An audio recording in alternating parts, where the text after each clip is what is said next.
Welcome to 30 Minutes with Workroom Tech. I'm Ceil Guglielmo, and along with Susan Woodcock, we'll be bringing you this Workroom Education podcast each month. We'll have links to Susan's blog posts, as well as accompanying videos to help you with your custom window treatment and soft furnishings education. 30 Minutes with Workroom Tech is sponsored by Workroom Tech, and you can learn all about their hands-on classes in Tryon, North Carolina by visiting workroomtech.com. Hi, Susan. Hi, Ceil. It's good to see you. It's good to see you and our special guest today. Hi, Ceil. Hi, Roger. Welcome to Susan and Ceil's 100th episode of the 30 Minutes with Workroom Tech podcast.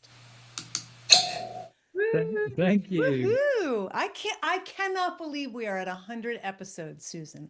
I can't either, and I didn't realize how many years had gone by. Neither did I. Like 6.5 years of podcast episodes.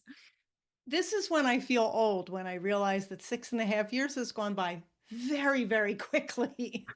Really, that's true. But, what is time? When you're having fun doing something, time just goes by really fast. And this has been a lot of fun. I loved when I got your email about this, about how we're going to do this today. We're turning the tables are turning a little bit here. Yeah, we're going to have Roger interview us. So Roger has been a podcast guest, or not a guest. He's been on the podcast, our 30 Minutes with Workroom Tech podcast, for several episodes, and he's an important part of our business here at Workroom Tech. And I just thought it'd be fun if we had somebody interview us instead of me asking you questions and you asking me questions, when we both might have different answers. I think we will for some of these. I'm very anxious to find out. So, Roger, I'm going to turn the whole thing over to you. You're in charge now.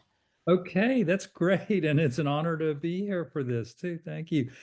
All right, the first question I have is, how and why did the two of you start a podcast? I can tell you my reason, because Susan asked me to. Okay. And my reason, Ceil said yes. Well, the back history on that is we started Custom Workroom Conference first, right, before we had Workroom Tech. Mm-hmm. And one of the main reasons we started Workroom Tech was because of your So Much More podcast.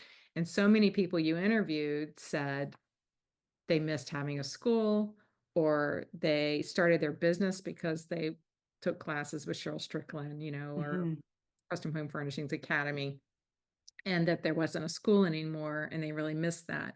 And at the conference, people were saying the conference is great, but we want hands-on education.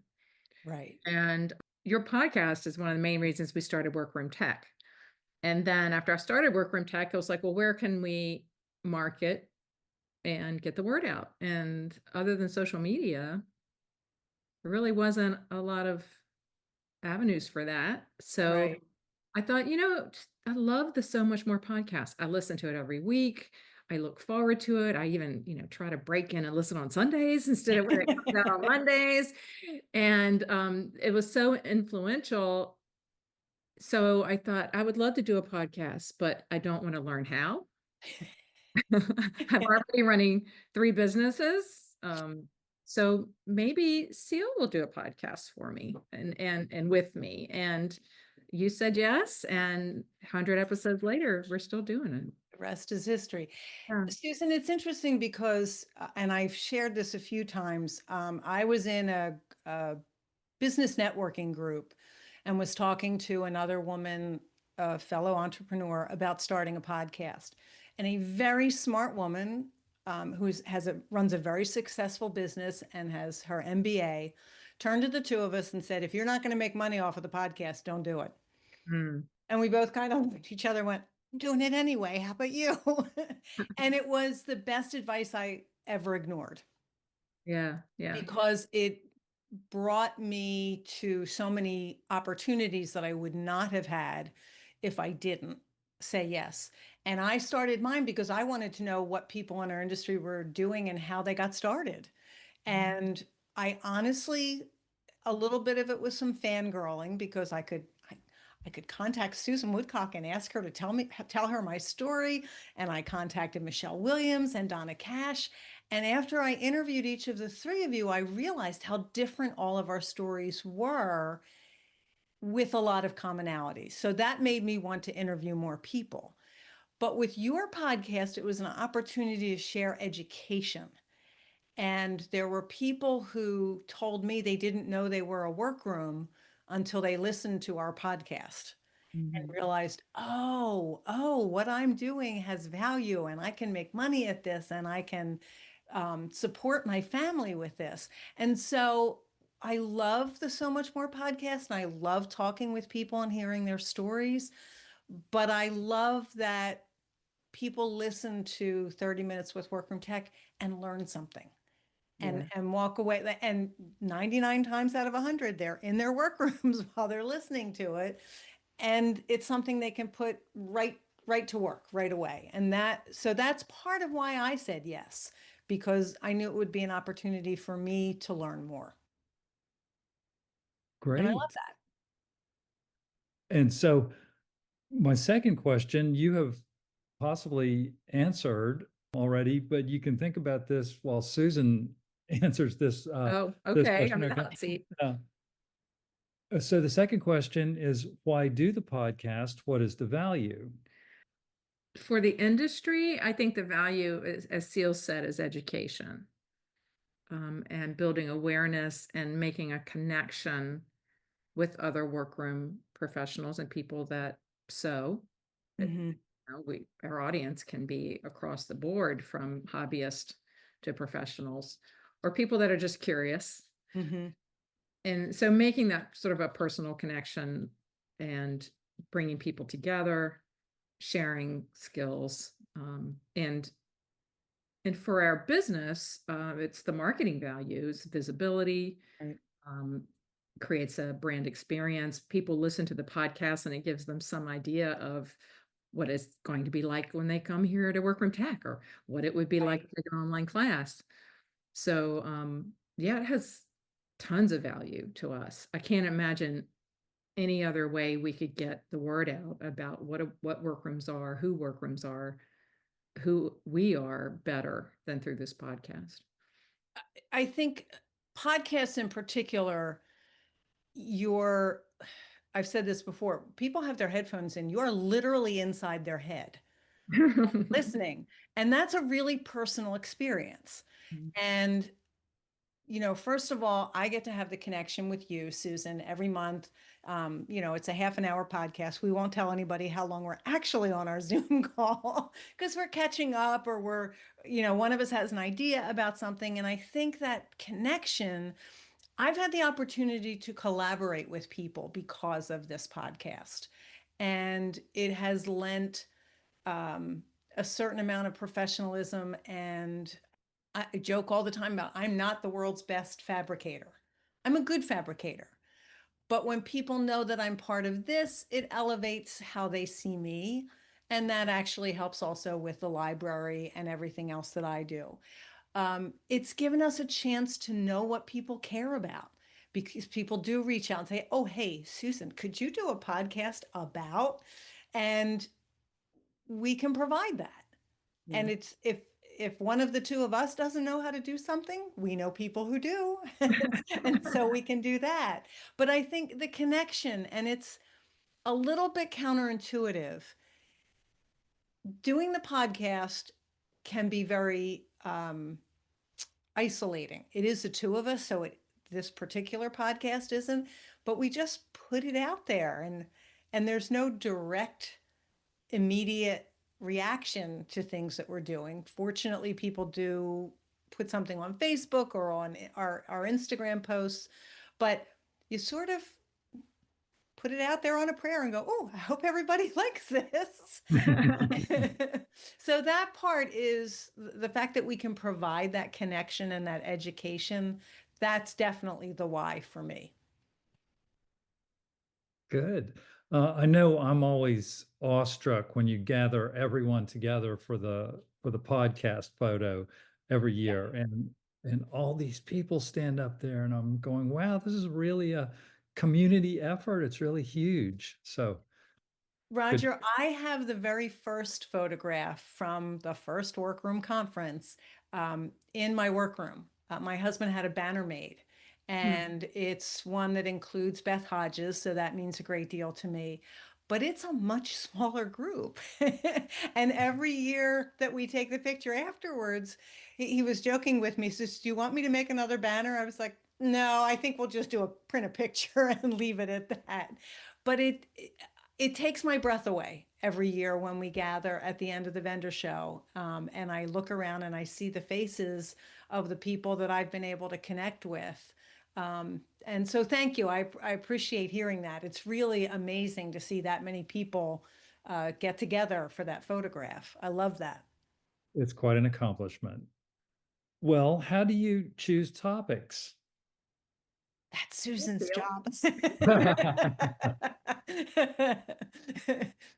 Yeah, it kind of is, I guess, huh? Well, part of it is brainstorming. I'll sit down and create a list of topics, and try, I have to go back and look at our list and go, did we do that already? Is it, 6 years ago, maybe we have a repeat. So far, we haven't had a repeat. We have not. And it's keeping an eye on the industry, what people are talking about, what they're interested in. There are trends that we see, and so I'll pick up on some of the trends. Like right now, I know that one of our upcoming podcasts needs to be about ruffles. Because, Yes. yeah, pleated ruffles are back. That's the very first thing I taught. The very first conference I ever taught at was Cheryl Strickland. One of the things I was showing was pleated ruffles. So that was back in 2003. So they're back now, and so I need to drag out all my old notes, and that might be a future podcast. So just looking at what's happening in the industry, and sometimes we have conversations that spark an idea, Right. or we see something that's like, oh, I mean, this is just so frustrating. We need to do a podcast about it because people, this is driving me crazy, or Yes. like, I A don't couple of know if that's times very good, but A couple of times, there have been a few things, either forum posts or things on Facebook, and I have found it funny because a couple times we've reached out to each other on the same night and said, "Did you see this question on the Facebook group? Do you think this is something we need to address on the podcast?" And including information, we've talked about how important it is to develop a relationship with your vendors, and what are best practices for reaching out to a vendor, and what, especially the number of vendors we have that are also workrooms yeah. that are providing a product or a service, and simple things like when you call them, Yeah. make Did a sure you whole leave this information for them or whatever it is. And it's not, you know, people are getting started and they're scared and they're overwhelmed, and just a gentle little reminder of what they're going to need to set up an account with someone is that takes the pressure. There's a joke. It's the next generation. I'm not afraid to get a tattoo, but don't ask me to make a phone call.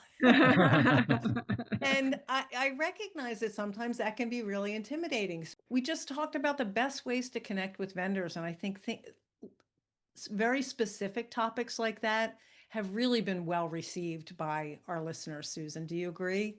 Yeah, I know one of the podcasts we did was asking for help, Mhm.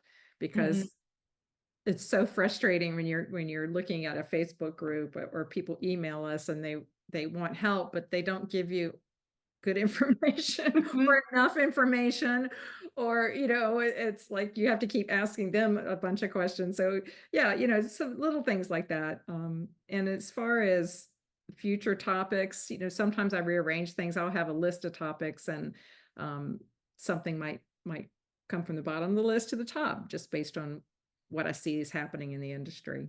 Right, right. And usually you know exactly what you want, but every once in a while we're kind of like, what should we be talking about? And Yeah. we don't ever have trouble coming up with anything, Roger. If anything, we have more ideas than we'll ever get to record. Well, while you were talking, I was thinking when somebody opens a workroom, there is no owner's manual. So No, there is not. you're providing a valuable information resource for people. When I get a complicated new tool, I memorize the owner's manual. Right. And with a workroom, you have to gather information from many different sources. So this is a fabulous place to do that. That was brilliant. Ah, thank you. It was. We have a new tagline for the podcast. Before you ask the next question, I did go through the 100 episodes and sort of categorize them. Hmm. 54 of them I would put in the workroom sewing and fabrication category. Okay. And then we had 19 podcasts that were marketing, business, or self-improvement, and then 7 podcasts on pricing. Wow. So that was 80. So the last 20 were either, like best of, we do it every year, travel or news or our workroom accountability Okay. mentoring group, that kind of thing. So really the bulk of the podcast is the Workroom Owner's Manual. Yep. There you go. Love that. Wow, that is great. I do love that, Roger. Okay. How much feedback do you get from listeners? Well, students come in here and they talk about podcasts they listen to. When I'm at the conference, I hear people talking about the podcast. I hear a lot about, I listen to your podcast when I'm on the treadmill or when I'm taking my morning walk or when I'm in the workroom sewing. And I love that image of being in the workroom sewing. Not so sure about the treadmill one, but working out. But it is kind of nice that we're sort of in the background there for folks. And one funny story, I got into someone's car and our podcast was playing, and that was so funny. We all got a good laugh out of that. That's awesome.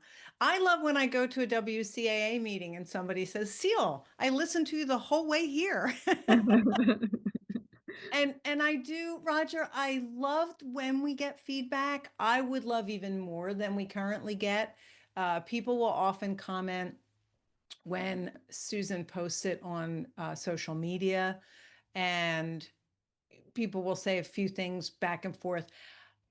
But I do really value when someone reaches out to either Susan or I or both of us and tells us what an impact a particular episode might have had for them, or that just listening in general has been what's encouraged them to start their workroom or keep doing it if they were feeling a little bit like it was a struggle. We get to talk to each other when we're recording the podcast, but it can feel a little, like I said, just on a wing and a prayer. We just put it out there and hope people listen.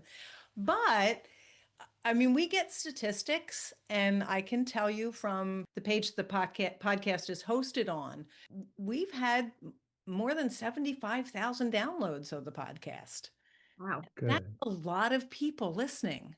And that to me is excellent feedback. It means that people want to hear it and they continue to listen to older episodes. And that to me is really, it means that what we're providing has value. Yeah. Yeah. And I think the wing and the prayer that you mentioned is what makes it fun. Because if it was too scripted, it wouldn't be as interesting and fun. So it's so much better that way. When Susan sends me whatever idea we've agreed upon, and we sometimes will have some talking points. Sometimes we go off those talking points a little bit, but I do feel like that's something that we've both done well with, is that we don't really need to have a script to get started. We pretty much enjoy the discussion in general, and it's been fun. I'm glad it's coming across that way because that's how we want it to be. But yeah, I think that I do love hearing from people. So if you're listening to this and it's never occurred to you to tell Susan and I how much you enjoy the podcast, we would love to hear that. Tell me what challenges there are to producing a monthly podcast. Showing up on time for Ceil when he schedules something. There's been times when I've gotten a text, are you going to join the podcast? And I'm in the workroom lost in, fabrication, la la land and forget. Um, so, and just scheduling a time when Ceil and I Yeah. get together. So that's often hard. For me, the back end of it, Roger, is I do the editing of the podcast. That's generally not difficult. As we were saying, Susan and I have a good time talking about this, or talking about whatever topic we have, and doesn't take me long to edit it. There are some technical challenges. Zoom tends to update things 7 seconds before we're starting to Uh, record. And there are things that are standard all the time until they're not, like your microphone is always turned on and then it's not. Or, for a while there, this is kind of geeky, nerdy, but each of us has our own soundtrack. And I download that to GarageBand to edit it. And then all of a sudden it was just one track for both voices. And that can be really challenging, like if there's a background noise or whatever. And it took me literally months to find out why it had suddenly gone to one track. Zoom isn't great about their help desk or answering questions. So I went to a podcast group, and I don't know why I didn't go there right away, because within 10 minutes I had my answer. I have to save the recording on the cloud, not on my computer. And I get two tracks, and that way if I clear my throat or there's a sound or one of us coughs, I can easily edit that out when it's two separate tracks. Really much more information than anybody knows. no, I'm But that's glad. one of my challenges. So for you, it's the tech stuff. The Yes. biggest challenge is the tech stuff. I understand tech challenges because, and especially what you say about Zoom changing things frequently, unannounced, uh, because of the live stream that I help with every week at the church. All Yes. the platforms do that. Mhm. It's terrible. We Yes. can't keep up with it. So yeah, the tech is a challenge Yeah. always. Yeah. And you know that from your online classes, Yes. that sometimes everything goes really smoothly and sometimes you have to re-record everything you did. Yeah, and I'd say the final thing that's the biggest challenge is keeping 30 minutes to Workroom Tech with Workroom Tech to 30 minutes Yes, it is. with Ceil and Susan, because we often go over 30 minutes. I know, but it's, so we're on a roll sometimes. And Exactly. today might be one of those days. Today might be one of those Yeah. days. And Well, I will tell you, a long time ago, I had interviewed some very long, I had produced some very long interviews. And I split them in half to make two podcasts because I thought they were too long. And someone very kindly, but very firmly told me it was not my business to tell them how long they had to listen to a podcast. Yeah. And they felt a little bit cheated that they could only listen to half of the podcast one week and the second half the next. So if it's a little longer than we originally planned, you can always pause it and come back later and finish it, or you can listen to the whole thing at one time, whatever makes you happy. what is your favorite thing about the podcast? My favorite thing is getting to hang out with Ceil every month. Same The for me. friendship. Yeah. It's just been a real privilege and fun. And the first time you came here to Tryon, North Carolina, and we recorded the podcast here together was so cool. And just having you as part of Custom Workroom Conference as an exhibitor and teacher, and just being able to hear Ceil's voice somewhere except on the computer is so cool. Like in the ladies' room or something at a hotel. And I'm like, oh my God, the Ceil the Google was in there. I just love it so much. Well, thank you, Susan. I feel the same way about you. I look forward to this every week. In fact, my husband laughs, and I'll say, if he pointed out that I say I'm recording a podcast today is different than, oh, I'm going to see Susan today. So he knows which podcast I'm recording by the way I express myself. But I think that I've learned something from every single episode that we've recorded, whether it is just the two of us or whether we've had a guest. And it's also the impact that it has on our listeners. And you were joking about the ladies' room, but I can remember the second CWC after I started the podcast. I was in the ladies' room, and all of a sudden I hear somebody say, I recognize that voice. So I had to wait a couple minutes and meet them in person, which I am thrilled to do. And I think that, again, I forget we are literally inside people's heads when they're listening to us. And that's a privilege, Roger. I'm honored that people take the time to listen to us and include us in their weekly routines and want to know when the next episode is coming out and what's it going to be about and all of that. It's a privilege for us to be able to provide that for people and know that it has an impact. Susan and I have heard from people that they didn't know they were a workroom till they heard the podcast, or they didn't know they weren't the only ones doing this.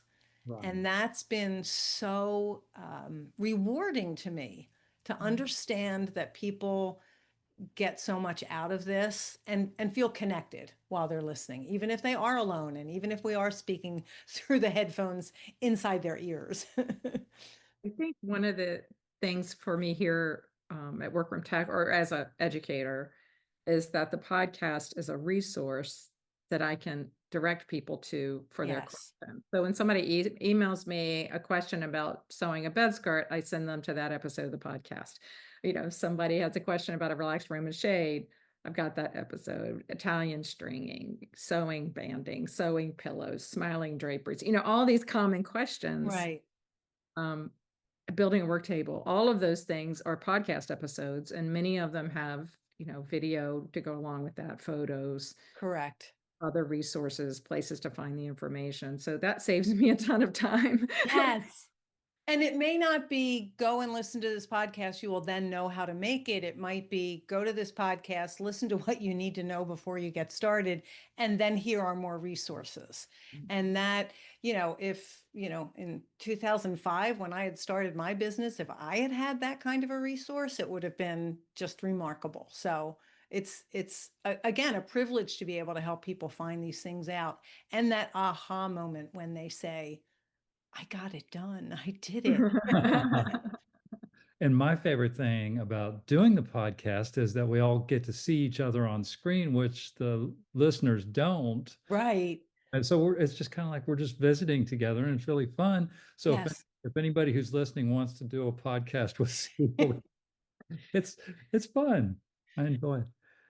And some of our podcasts do go onto YouTube because there's a video component to it that is important for people to see. But most of the time, it is just Susan and I chatting, and so we don't care what we look like. We don't. Like today.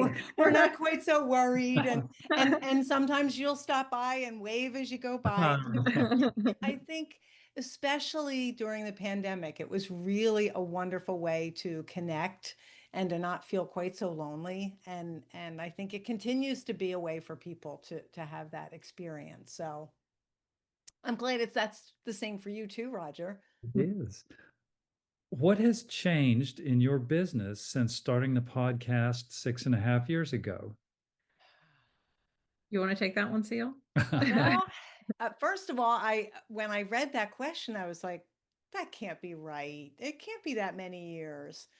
My children have left the house and have started their own lives, and so I've had more time and they were not children 6.5 years ago, I might add, but um, I've been able to grow the library, which has been Mhm. really such a thrill for me because in the beginning I took it over and none of it was my content and none of it was anything that I had my stamp on. And since then, I've been able to switch it to a new platform and grow the number of people who are members and grow the interaction on the forum, not quite back to where it was in the drapery and design forum days, but definitely much more than it was, to add educational content to it. And I also purchased the Learn to Choose Window Coverings course that Linda Earlham wrote. And now I'm trying to find the best way to market that and share that information with people. So and my business is much less actual fabricating these days. Um, Not an easy decision to make. And I do miss being in my workroom sometimes. So I find ways to either test something out, that was not anything I was ever interested in. If I had a project, I wanted to get it done. I don't want to make a sample. I don't want to practice. I want to get it done. And now I have a little more time to play around and if someone mentions a technique to me, I can try it. And I don't have the pressure of deadlines the way I used to. I still have a little bit of work I do for one designer, but I've cut way back on the fabricating that I do. So when people say, "How do you do it all?" I don't. I don't. Well, we started off Workroom Tech as it was going to be hands-on, and that was our sweet spot, what we specialized in. And then with COVID, we had to start doing online classes.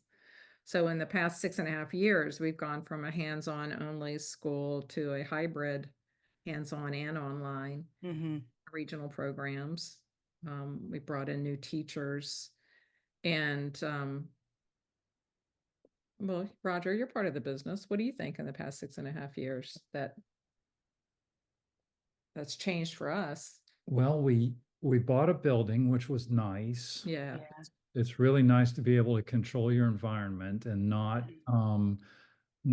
be disrupted by renovations and other tenants and whatever else is going on around you in a large commercial leased space. Not Right. everybody has that problem, but the building that we were in had a lot of tenants and went through an ownership change, and so it's just been a great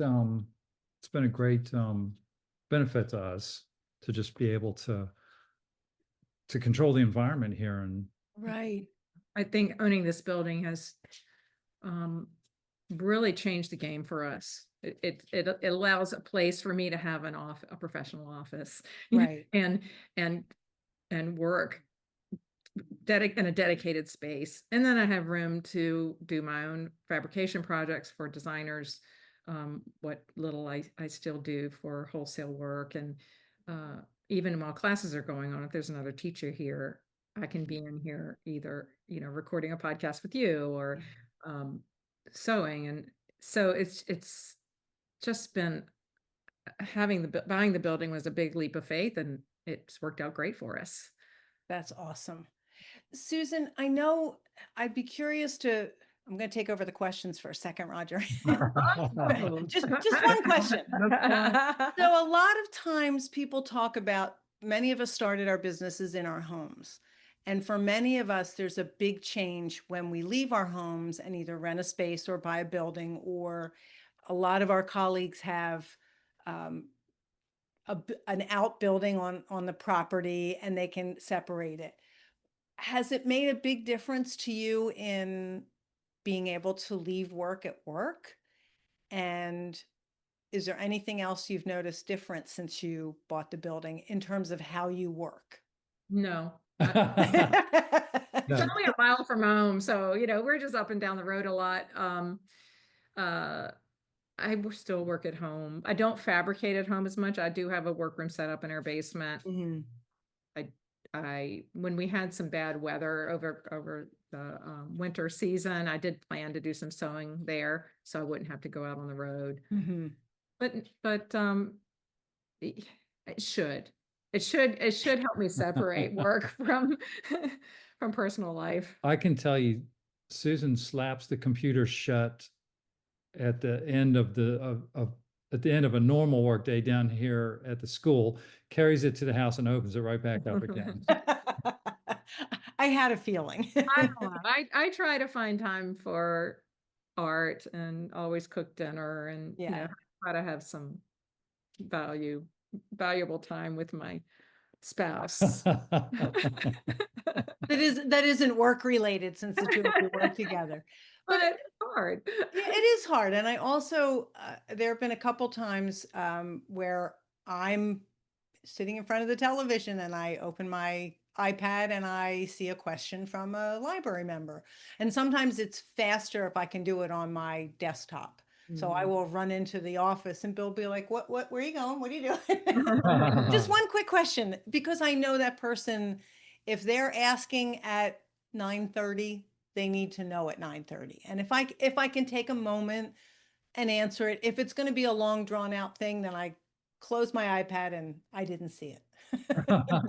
But they're planning to start right back on that project tomorrow morning, so Exactly. So I want to get the answer for them. So I was curious about that, Susan, because I know we talk about that a lot, opening a separate workroom and taking it out of the house and but a lot of people do the fabricating in their offsite space and then the paperwork at home. Yeah. So Yeah, I don't, yeah, and that's the thing is doing I always know, well, I can do that at home, yeah, like some of the computer work. yeah. Yeah. And so I should be better about it though. I'm just glad you're still finding time for your artwork too. yeah. That's 'Cause important. that's fun it's fun to follow along and watch. And for the 900th time, I'm going to say, I have to get back to my artwork. But So the last question is, what's next? Yeah, Roger, what's next? Wait, He's like, what? this, I'm the interviewer, so. yeah, oh no, this is a joint question. The two of you have a future together to decide. I think well, with the podcast, I'm happy to keep going. You and me both. Don't know how many more hundreds of episodes we have in us, but we'll keep going for a little while until we're little old ladies. Yeah. What we can start doing topics, what's next after fabrication ends. Yeah, we're talking about our hip replacements and Yeah, right. for us here at Workroom Tech, it's what's next for Workroom Tech, and we're working towards retirement. So Roger's retired once, and I haven't retired yet. So that's over the next several years. We're working towards that. But until then, the most exciting thing for me is that we're bringing in a new teacher, Lily Lavender, and she's going to be teaching Spanish language classes for us. So we will have Wonderful. hands-on and online classes. And she also can speak, teach in English too. So she's a tutor, Right. right? Yes. And just bringing in some other teachers and some other topics, like we're going to start teaching lampshades here with Rhonda Shanahan, and that's been extremely popular. Those classes are selling out. Mhm. We're doing the slipcover summit again in November. So I have exciting things on the horizon. We're Yeah. looking forward to. Susan, I remember you sharing the story about Margie Nance reaching out to you to ask you to teach Mhm. for the first time, and you didn't even know who she was. Right. And there's very little chance that Margie will hear this. So, but we weren't as connected then as we are today. We didn't have the internet. We didn't have the same ways of reaching out. But when I hear you talk about the new teachers that you're bringing in, I keep thinking about what a great opportunity. Like you've had new young people who you've had a chance to watch. And so there's less risk for you. There's still risk. There's always risk in asking someone to teach, but you've gotten a chance to observe them and see how they run their business and how they fabricate.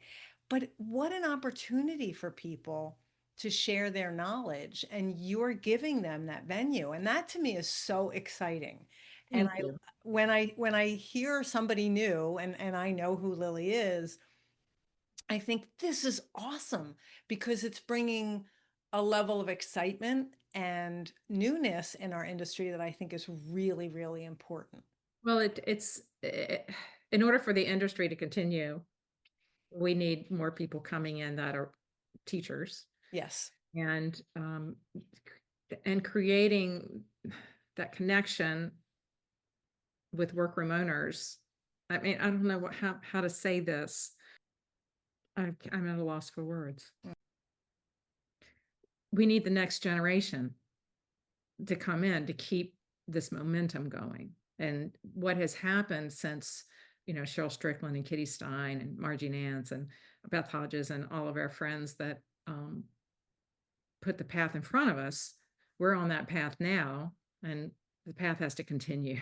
It does. So it's very important that people step up and teach. And at CWC every year, we try to have a good majority, almost half of the teachers, first-time teachers. Mhm. And here at Workroom Tech, trying to bring in new people that some of them, like Lily and Jessie Lee Miller, they started their businesses with us. Mhm. And to see what they've done in such a short period of time, it just Ah, blows me away. absolutely. They deserve this. They deserve to be the lead. Yes.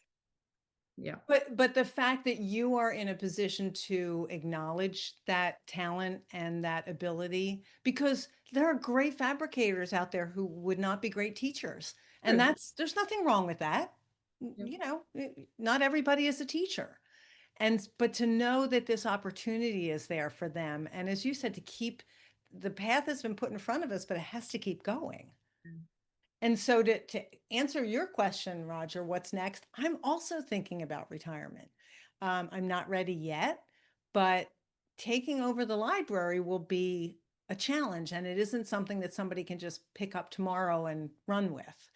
And so, my goal is to be watching to see who out there might be a good fit for it, and see who has the interest, and then to help them, uh, you know, get into this gradually and then turn it over and say, it's all yours.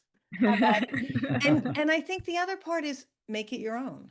Yeah, true. I was really, really blessed to buy this from Janelle because she always has advice for me, but she does not have an opinion. Mhm. And I have been able to make this my own and make it work in the ways that I think it works without worrying about what does Janelle think. Because first of all, she will tell me if I ask, and I love that about her. But she knows it's mine and she's good with that. And I want to be able to do the same thing for the next librarian. It's just not tomorrow. We all hope we keep going as long as we want to. Yep. Yes, I like that, as long as we want to. Well, that is the end of my list of questions, and I want to thank you both for letting me be involved with this and interview you today. You did a wonderful job, Roger. We may have to tap that talent a couple times in the future. Sorry, Susan, can't make it. Call Roger. Hey, that would be amazing. Yeah, yeah. Roger's going to be our substitute interviewer now. We'll have to get Roger in for a new episode. He hasn't done one in a while, so. Agreed, agreed. Susan, this was a great idea. I'm so happy to be celebrating 100 episodes with you and with Roger. This has been an honor for me to be part of this journey and to know that we're making an impact for people and helping them. Yeah, thank you. And thank you so much for helping us to get the word out about workrooms, about who workrooms are and what we do, and to bring everybody together. So it's been great. Let's do another one next month. Okay, sounds like a plan. Let's go to 101. Thanks, Susan. All Thanks, right, bye. Roger. Susan and Roger and I hope that you have enjoyed this special episode of the Workroom Tech podcast. It's really exciting to be sharing this 100th episode with you. We hope that you enjoyed it. Thanks so much for listening. We hope you have a great day.